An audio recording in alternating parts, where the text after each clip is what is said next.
ভাইয়েরা শোনো, আমার এক হাতে আছে দুনিয়া আর এক হাতে আছে আখেরাত, কে কোনটা নিবেন বেছে নাও। আমি দুনিয়ায় নেব। আমি আখেরাত নেব। আচ্ছা ভাই, তুমি আখেরাত নিতে চাও কেন বলো দেখি। ভাই দুনিয়া তো ক্ষণস্থায়ী, এই দুনিয়াটা 2 দিনের, আমাদের মৃত্যু হবে, এই জন্য আমি আখেরাত নিয়ে বাঁচতে চাই। তা ভাই তুমি দুনিয়া নিতে চাও কেন বলো দেখি। ভাই আখেরাত কবে আসবে না আসবে ওগুলো আমি বিশ্বাস করি না।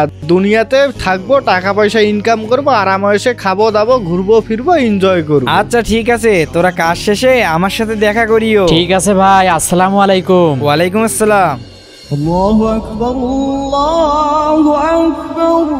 আজান দিতেছে, যাই নামাজটা পড়ে এসে বাকি কাজটুকু করে দেব।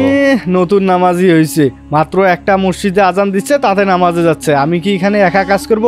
যাই আমি গিয়ে একটু বিশ্রাম নেই। 1 2 3 4। হ্যাঁ, কে ওখানে? আস্তাগফিরুল্লাহ, আমার কাছে এমন লোক আশা করি নাই। ও কাজে বাকি দিয়ে ঘুমাচ্ছে। এ আসো, তোমাদের টাকা নিয়ে যাও। এই নাও তোমার মজুরি, আর তুমি কালকে থেকে কাজে আসবা না। এই নাও তোমার কাজের মজুরি। তোমার কাজে খুশি হয়ে তোমাকে 1000 টাকা দিলাম, আর কাল থেকে তুমি আমার এখানে ম্যানেজারের দায়িত্ব পালন করবা। ঠিক আছে মালিক, আসসালামু আলাইকুম। ওয়ালাইকুম আসসালাম।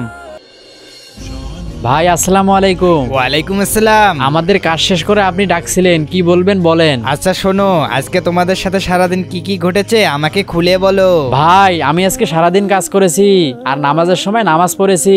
মালিক আমার কাজের প্রতি খুশি হয়ে 500 টাকার জায়গায় 1000 টাকা দিয়েছেন, আর আগামীকাল থেকে ম্যানেজারের দায়িত্ব দিয়েছেন। আলহামদুলিল্লাহ, আল্লাহর কাছে শুকরিয়া আদায় করো। আর তোমার সাথে কি কি ঘটেছে? ভাই আমিও সারাদিন কাজ করেছি, কিন্তু মালিক আমাকে কাল থেকে কাজে যেতে নিষেধ করেছে। কেন যে নিষেধ করলো এটাই বুঝতেছি না। তুমি বুঝতে পারো নাই? তাহলে শোনো, তুমি দুনিয়া নিয়ে পড়েছিলে, তাই দুনিয়া আখেরাত দুইটাই হারাইছো। আর এ আখেরাত নিয়েছিল, তাই আখেরাত দুনিয়া দুইটাই পেয়ে যাবে ইনশাআল্লাহ।